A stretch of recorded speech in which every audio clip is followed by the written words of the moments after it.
Hello and welcome everyone to our 2023 SummerSlam live show. My name is Vanya Zlateva and I am the Executive Director of Best Foundation. We are very excited to host our fundraising show for the third year in a row, and we thank you so much for joining us, supporting our mission and the talented students you will see perform today. Our foundation has a clear and noble mission, fostering a community of engaged, democratically minded citizens who are committed to creating a brighter future to Bulgaria and beyond.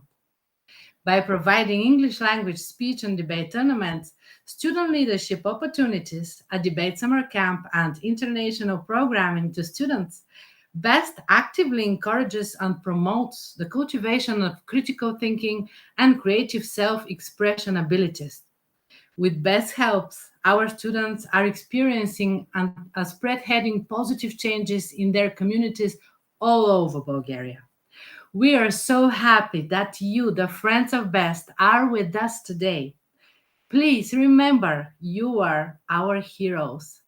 For us, for the students, coaches, judges, management team members, board of directors, your support is so important, and I invite you to be generous today. And now I would like to introduce you to two of our management team members, both returning Fulbright's English teacher assistants, Sophia Sayat and Andrea Childs. Thank you so much, Vanya. Andrea and I are so thrilled to be with all of you tonight. We love to help our students make positive changes to their lives, and fundraising helps us do this. I really believe that tonight we'll improve our fundraising record from last year and be able to help even more students across Bulgaria. That's right, Sophia. Now, before we get to hear some of the incredible performances from the 2023 national tournament, I'd like to explain to any of our first-time listeners who we are. BEST stands for Bulgarian English Speech and Debate Tournaments. Established in 2013, BEST provides the English language learners of Bulgaria a chance to come together and pursue personal growth through English language speech and debate. BEST aims to empower students to think critically, express themselves creatively, and create a dynamic community that truly cares about the success and future of Bulgaria. So if you didn't catch that, BEST is celebrating its 10th birthday this year. 10 years ago, some ETAs came together to create this wonderful organization. Though it started small, BEST now serves over 1,000 students per year across all of Bulgaria. With 4 regional tournaments, 1 national tournament, and 1 international tournament, BEST is proud to give a platform to all of our besties as one of the largest youth-oriented civics organizations in Bulgaria.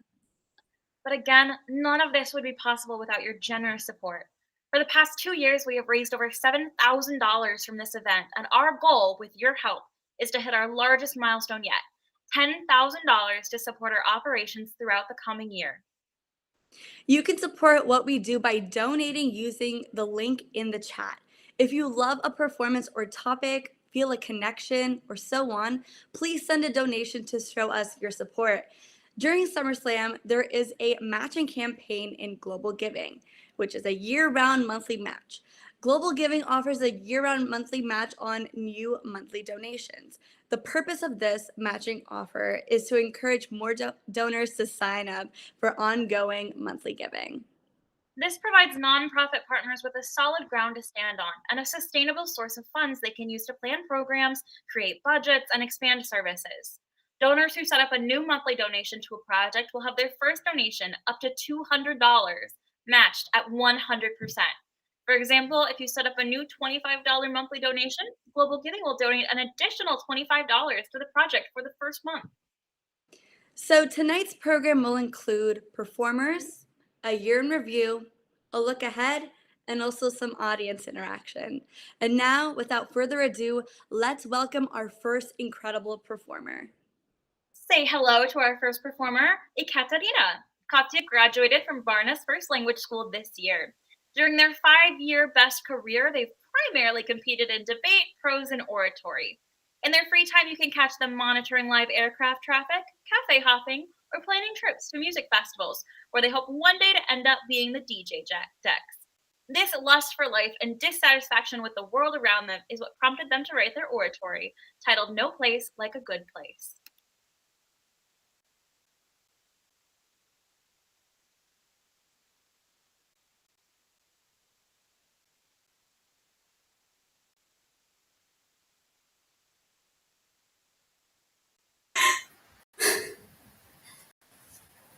Sorry for interrupting. I am the devil's advocate. Please, proceed. Well, I'm so burnt out, I genuinely don't think I can live under capitalism. I'm forced to work for someone just to survive, and I'm forced to study just to work for another someone, and people are being exploited, and we're killing the planet for profit, and are you suggesting an alternative? Well, at this point, I just don't want people to suffer, that's all. I am a leftist, so, got you, buffoon. You fool. They don't know communism has killed 100,000,000 people. They don't know that human life is agony no matter the circumstances. Or is it? Dear audience, is the pain we experience really inherent to our existence?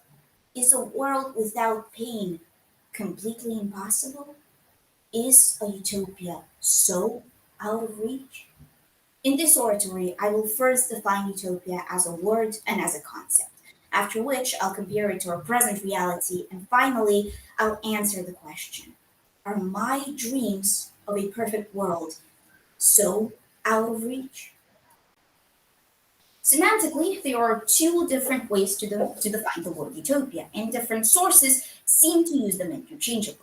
The Oxford Dictionary, for instance, calls it an imagined state of things in which everything is perfect, which is both ambiguous and ambitious. However, Merriam-Webster offers a slightly more precise definition. It calls it an imagined state of things in which everything is perfect, especially in laws, government, and social conditions. Sounds similar, sure, but it narrows it down. It gives a framework for how that state of perfection would be achieved through tangible criteria. I'll get back to this point in a bit. The term utopia was coined by Sir Thomas More in his 1516 book titled, you guessed it, Utopia. The term is comprised of Greek ou meaning not and topos meaning place, literally translating to no place. In English, in modern English specifically, that prefix is pronounced the same as you, meaning good, think euphoria, which creates a very tongue-in-cheek pair of homonyms. More, however, simply created the word. The concept of a utopia predates him by virtually the entirety of human existence. Slovak philosopher Milan Šimečka says that, and I quote, utopism was a common type of thinking at the dawn of human civilization, and its underlying motives are about as old as the entire historical epoch of humanity itself. Lyman Tower Sargent, an academic, cites the Christian Paradise, ancient Greek Isles of the Blessed, and the Chinese speech Spring Blossom as particularly influential historical utopian myths. So, we've been here for thousands of years, we've yearned for a better world for thousands of years, and life still sucks. Well, but of course, riddle me this. How is a perfect world possible if you humans experience physical pain? Calm your inner little debaters down. My imagination is overactive, but it's got limits. Obviously, any living organism with a developed enough nervous system is bound to feel physical pain. Ours is overdeveloped even more. We experience emotions. We're screwed over even. We would never be able to achieve a literal heaven on earth, a bodily utopia, as Sargent puts it, without somehow giving up our humanity. But social structure and categorization and organization is humanity. So, this begs the question, are we able to create a perfect system, a perfect political social system, which minimizes human suffering and maximizes quality of life? Is that impossible? Is that so out of reach? This, what we have achieved, can't be the peak of humanity. Can it? In order to even barely attempt to answer that, first, we're going to need to establish the root causes of said non-bodily suffering. Briefly, very briefly. So, oppression, which I have been synonymously using with this non-bodily suffering, according to Eleanor Taylor, exists in our society when a particular social group is unjustly subordinated because of a complex network of social restrictions, ranging from institutions and laws to implicit biases and stereotypes. It is undoubtedly omnipresent in our society, no matter how you try to twist it. She also argues that this oppression often occurs subconsciously. These biases, as I've said, are often implicit, and we are very much used to them. See, a political utopia is not possible. A perfect world is not possible. See. Okay. Up until this point, I've purposely kept everything ambiguous, but how about we look at some actual examples of utopias? These are well-defined, well-established proposals. What better place to start with than Thomas More's own island of utopia? His book begins by radically criticizing the European society of his time. Would you look at that? Then it details life in utopia, such as how rulers are democratically elected and how healthcare is free. And remember, this is 16th century Europe. How labor is optimized, learning is idealized, and okay, there's slavery, and it's central to the regime. Okay, that aside, even the intent of More's book is disputed. Some scholars argue that it was written 100% in good faith, while others say that it actually satirizes the concept of a perfect world. Hesitancy and perhaps humor is hidden in the name of the book itself, non-existent. Okay, fine. That's just one example. How about something older and more influential like Plato and his Republic, the city-state of Callipolis? Well, it's about as totalitarian as it gets. There's a rigid caste system, restrictions in art, eugenics, and then Plato himself goes on to argue how every single political regime, including his perfect one, is destined to fail. Okay, what about utopian socialism?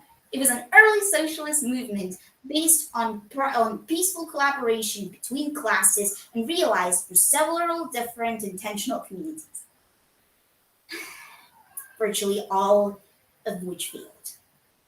Not only that, it was decidedly overtaken by other socialist schools such as Marxism and very quickly became synonymous with political unrealism and naivety. You were a fool. Give up. Maybe. Dear audience, this oratory stems from my own very deep and personal dissatisfaction with the world. It's more of a cry for help than a rally to a particular cause. I am well aware that perfection is unfeasible, and I'm well aware that our world is currently plagued with problems. And even if somehow a political utopia were possible, I don't think I would be able to convince you. Not in these measly 10 minutes of a speech. But nothing in the pursuit of a better world requires flawlessness.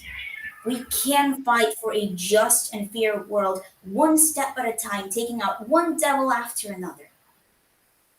Chasing happiness is routine for most, but for those who have been mistreated by these social conditions and institutions, that is political praxis. Imagining a better world, even if it's grossly unrealistic, is key to political participation, according to academic Henry Giver.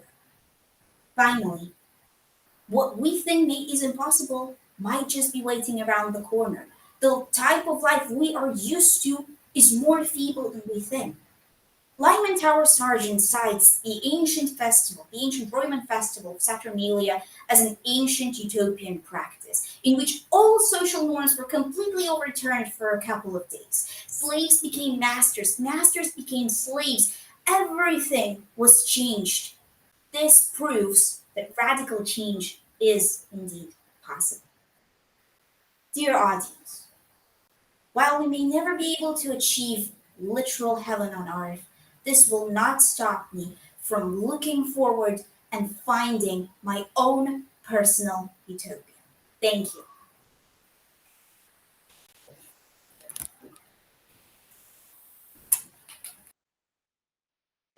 Wow, wow, wow. A round of applause and appreciation for that incredible original oratory. And for Ekaterina Osipova. Listening to students perform has got to be one of the best parts of BEST, right, Andrea? Definitely. Students have brought me to tears, made me burst out laughing, and everything in between. You know, one of my favorite best memories is watching the novice participants get so excited and fall in love with our organization. What about you, Sophia? Definitely my varsity debate team winning the national tournament. I was so proud of them, and sharing that moment on stage with them was really something so special to me.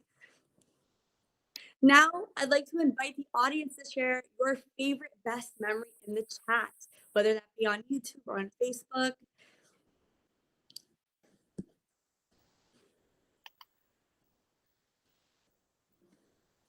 We're seeing lots of applause for Katya. So once again, round of applause for Katya while we let people type.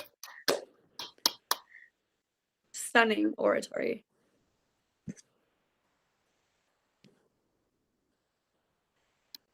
All right. Well, we let your guys' favorite best memories come into the chat. We're going to keep on rolling. So I would like to say that the last year has been incredible for best. We're so thrilled that we were able to return to in-person tournaments for every single tournament this year. These tournaments were absolutely amazing. We had an average of 225 students that participated in every single tournament. The West region was a little bit higher in fall and in spring, but we had almost the same amount of students participating in the East. That was one of our goals, to have equal participation from both the East and West, and we did it.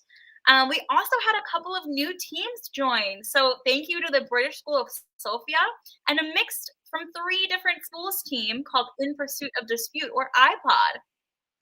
Another very important note, all of our tournaments are supported by the U.S. Embassy in Sofia. So thank you, you dear friends. We've come this far and we cannot thank you enough for your constant support. We also had nationals this year. It was in the University of World and National Economy in Sofia. There were 260 student competitors who were phenomenal, I might say. And we also had 80 judges come out to judge for us. It was an amazing turnout. We also had some amazing guest speakers, such as Angelo Rodel, the executive director of Fulbright Bulgaria, and a winner of the International Booker Prize for her translation of Georgy Gospodinov's Time Shelter.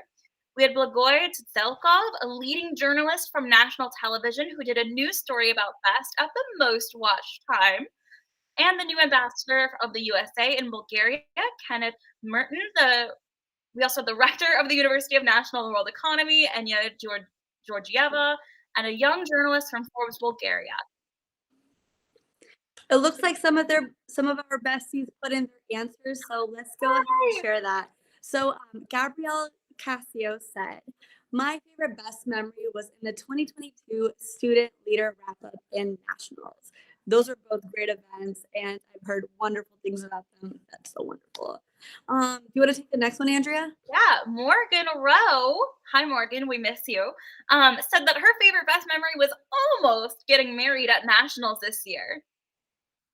And up next, we have Valina Vilkova, who says, thank you, Kati, for the incredible performance. Thank you for appreciating them.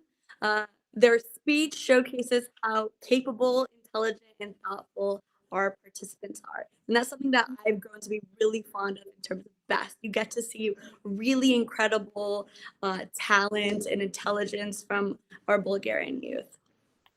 Another favorite memory was coming back to judge a tournament for the first time. We thank you so much, Stanimir, for coming to judge for us. You're welcome back anytime. We'll have 6 more tournaments this year, and we are so grateful for all of our judges. So going back to what we were saying, yes, Nationals was great. But let me tell you about the international tournament. It was a great success too.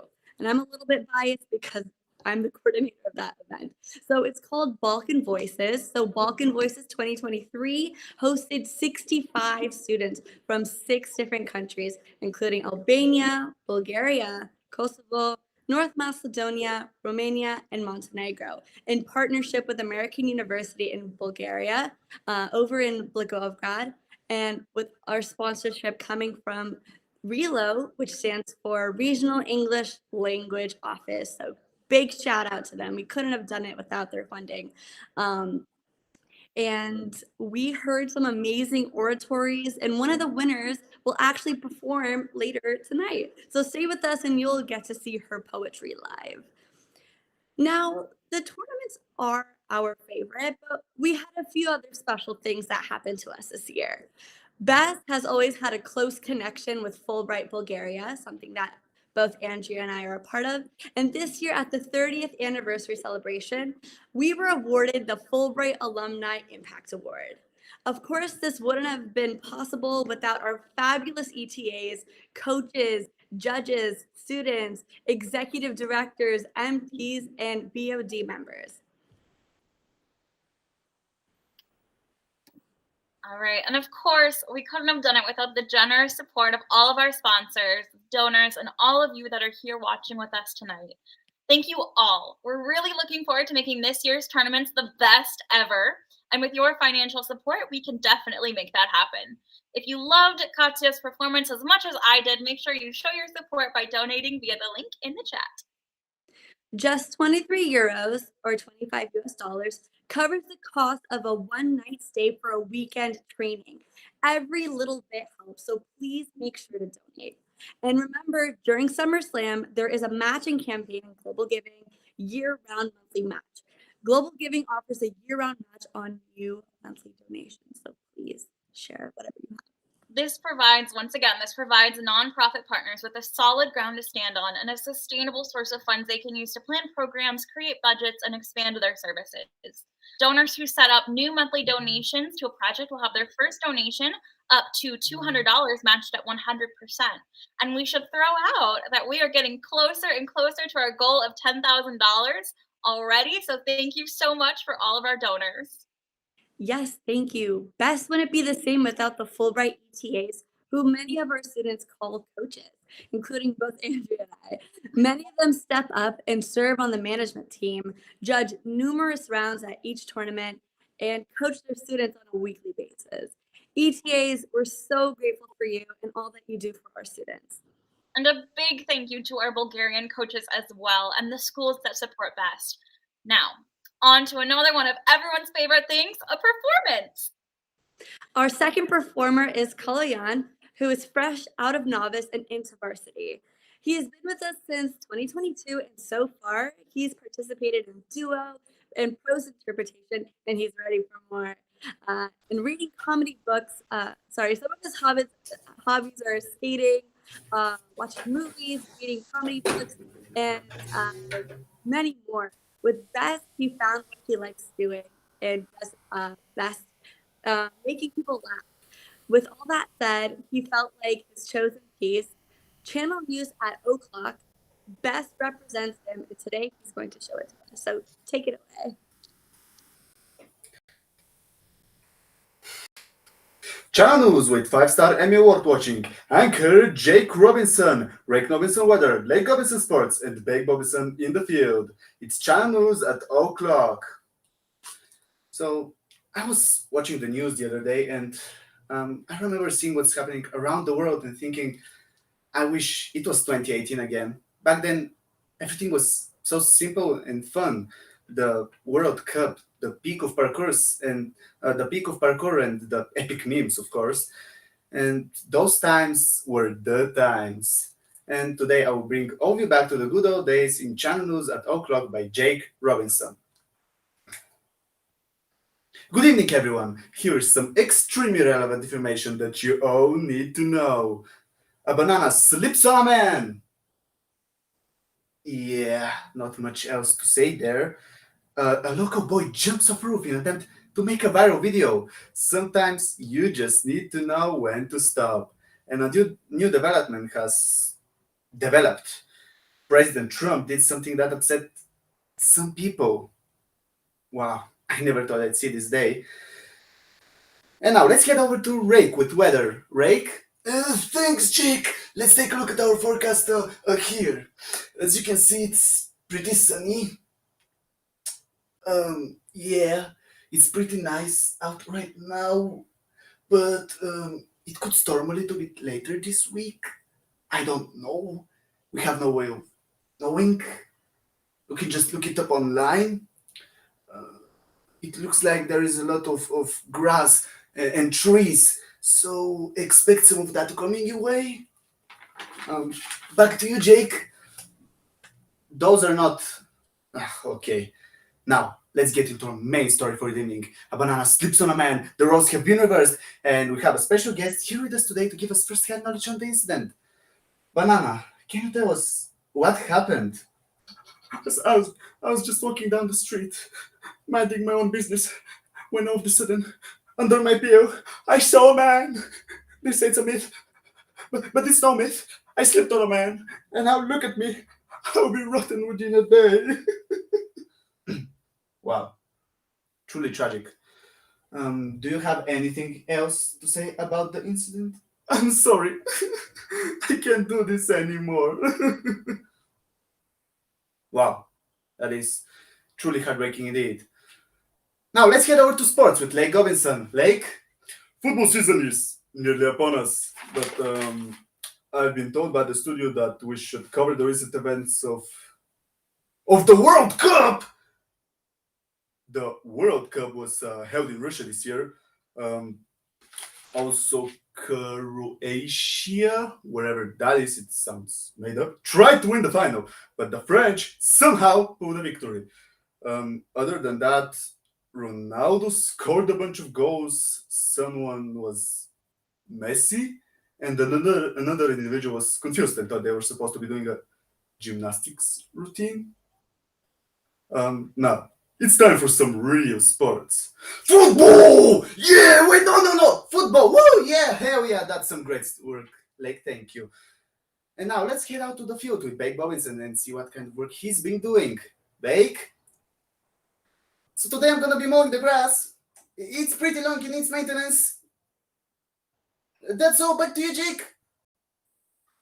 That's some great work, Bake, thank you. And now, for our final segment here today, we have a local boy who jumped off a roof in an attempt to make a viral video. So why don't you tell us a little bit about yourself? Hi, my name is Parkour Jake. I'm literally the exact same person as you in every way, except I'm really into parkour. Interesting. So why do you pursue this kind of career? It's just the rush of pulling some of those crazy moves, the feeling you get when the adrenaline is coursing through your veins after some of those wild stunts. It's just incomparable. Incomparable? I think you mean uncomparable. Non-comparable. Non-comparable? That still doesn't sound right. The feeling cannot be compared. There. Wow. Truly inspiring. I can actually show you, if you don't mind, some of my parkour right now. Right now? In the studio? Yeah, sure, go for it. Okay, here it comes. Okay. That's all we have here for you today. For everyone here at Channel News, we'd like to thank you for tuning in and have a good night. See ya next time. Is that guy okay? No, Ah, he's fine. I should probably have a cool sign-off thing. I guess the writer just got a little bit lazy. I'll just shuffle some of my papers and pretend I'm talking to my colleagues. Thank you.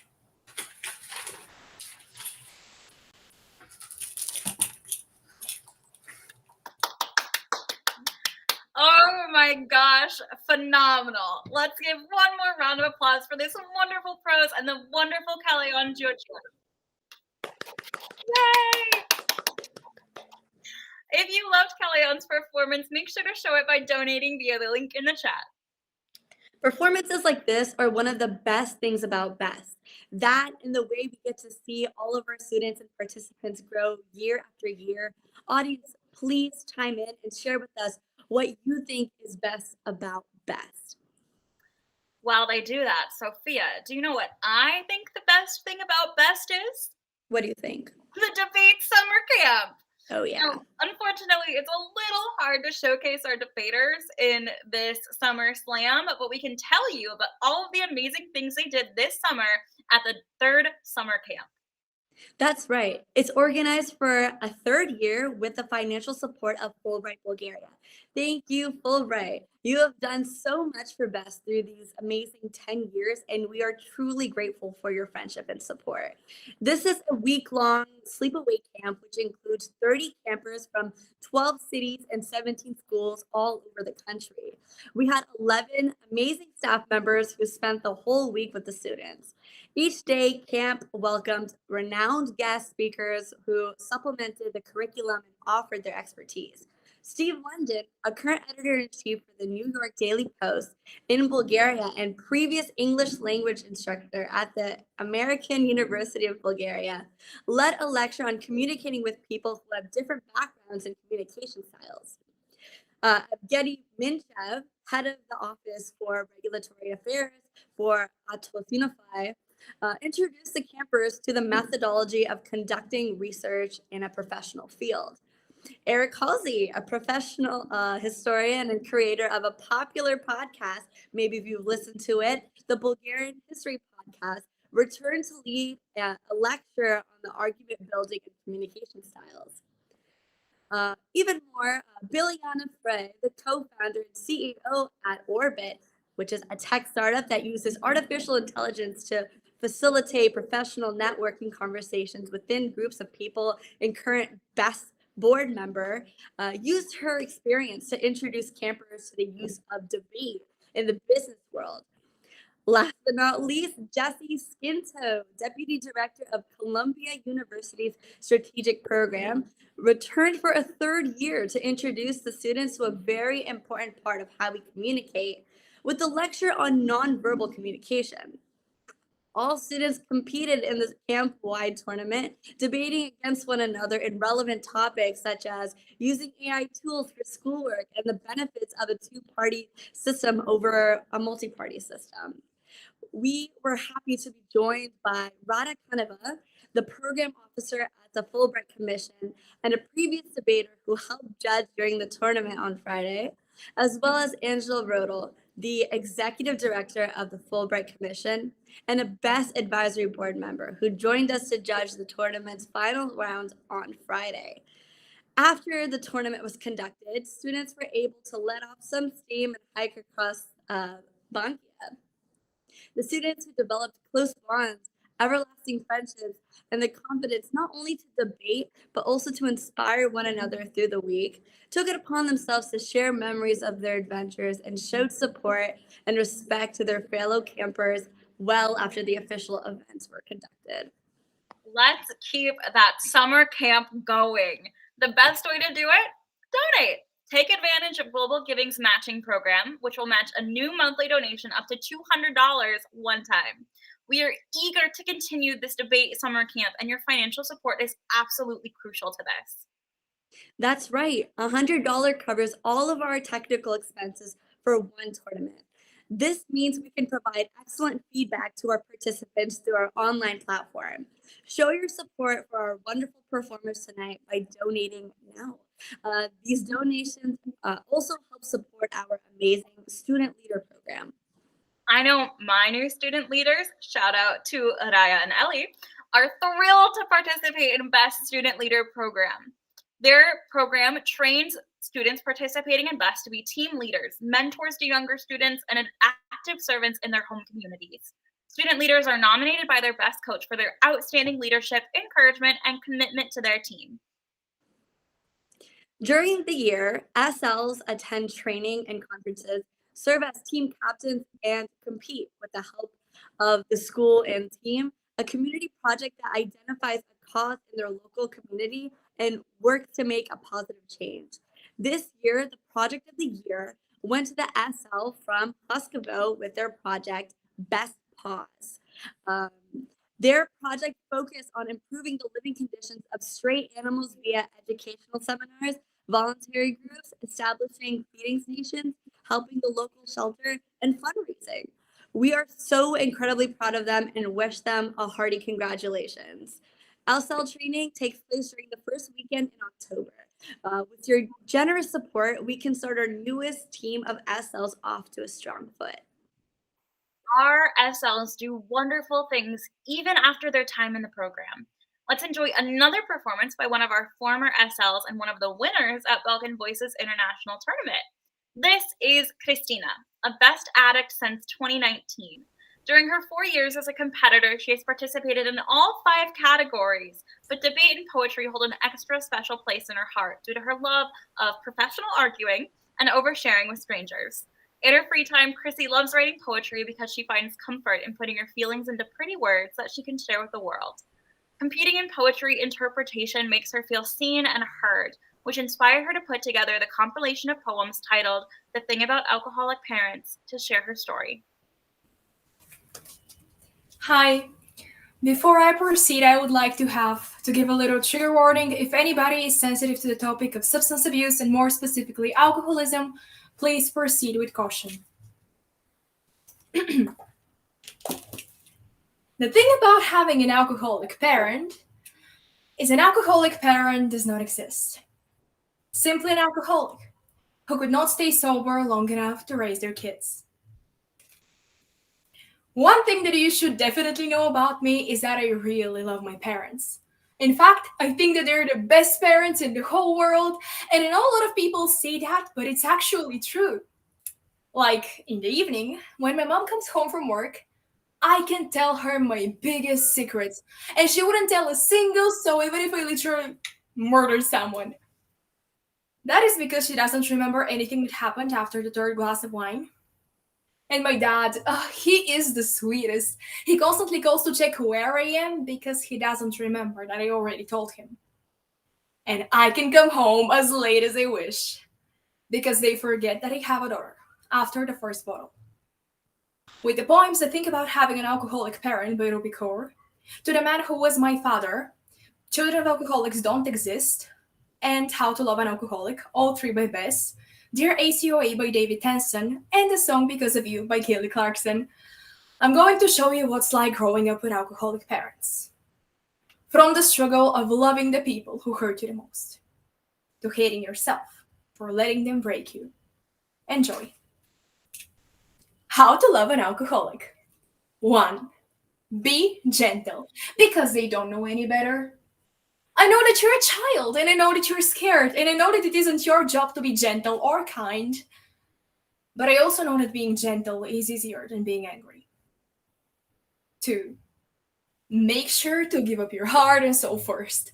Take your feelings and put them into a box and shove that box so far away, because God knows they'll only hurt them anyways. 3. Read well and often.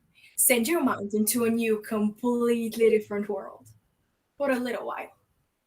You need it. We all need it. 4. Learn how to be distant. Learn how to love from afar. Being close will only hurt more in the long run. 5. The most important part of loving an alcoholic is loving you first. You're not your parents' mistake. You're not what caused them to break so harshly that they turned to a bottle rather than a book, a drink rather than their daughter. That is kind of ironic because children of alcoholics don't exist. There's no such thing as a child of an alcoholic. They're children and then there are alcoholics. One will never harmonize with the other because alcoholics are never parents. They're shellers. Empty casings of love mixed with a burning taste of whiskey. They're echoes of slurred good night, I love you, and see you in the morning. Each word filled with love, yet blinded by the haze of liquor, so strong it fills the eyes with tears. But most importantly, a child of an alcoholic will never be a child. No matter their age, they have gained the experience of those 5 times their age. They have watched life end with each sip of the bottle, then begin again when the sun breaks through the window. I read stories about children who spend their days without a care in the world.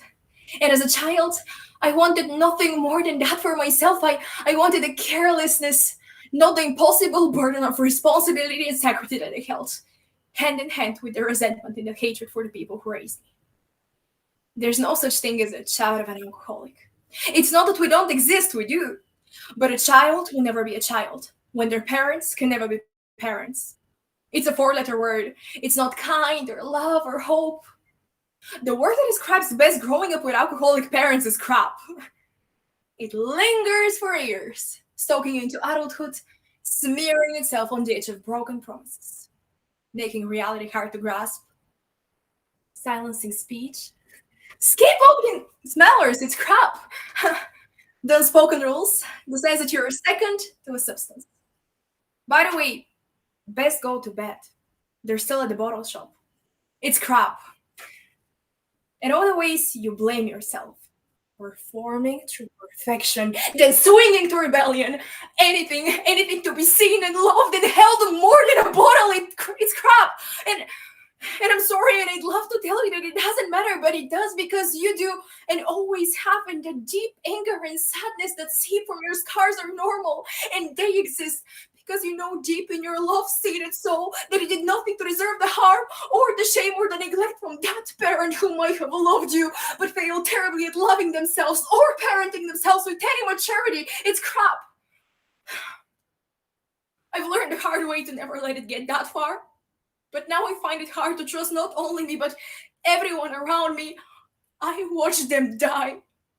I was so young. They should have known better than to lean on me.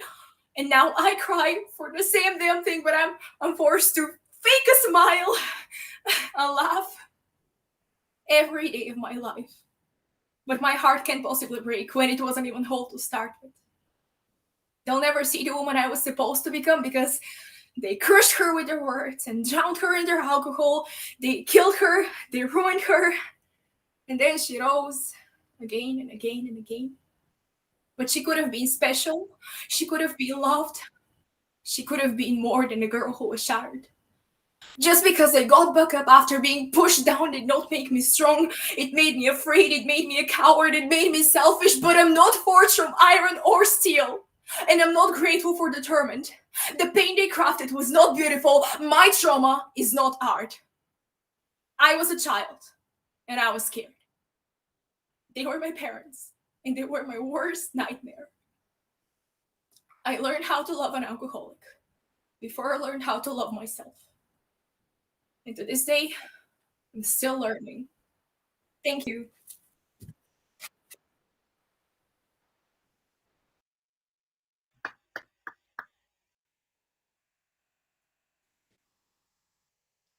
Wow. Just give me one moment. I made quite the mess.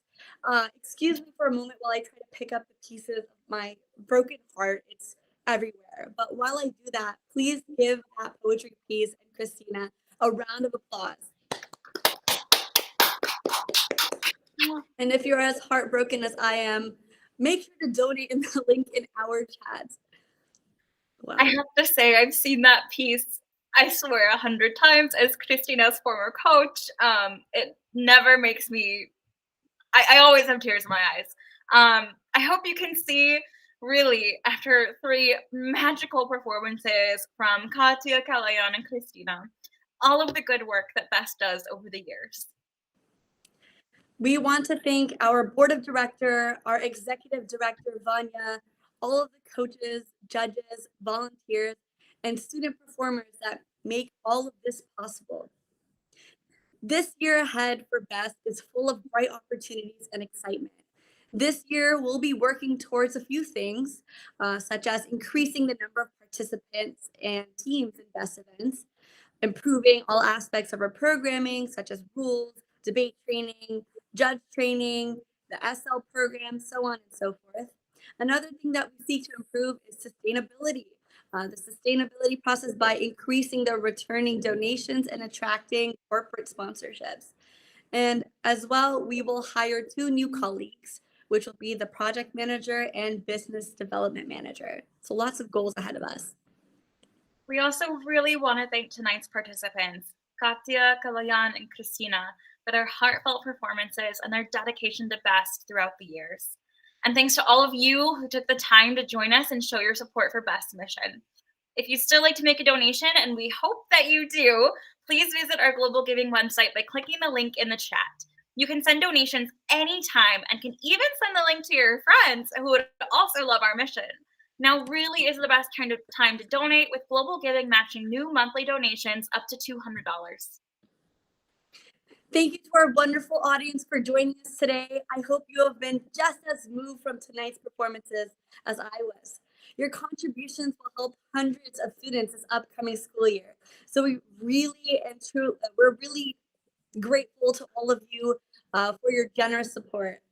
Have a great day and a great evening.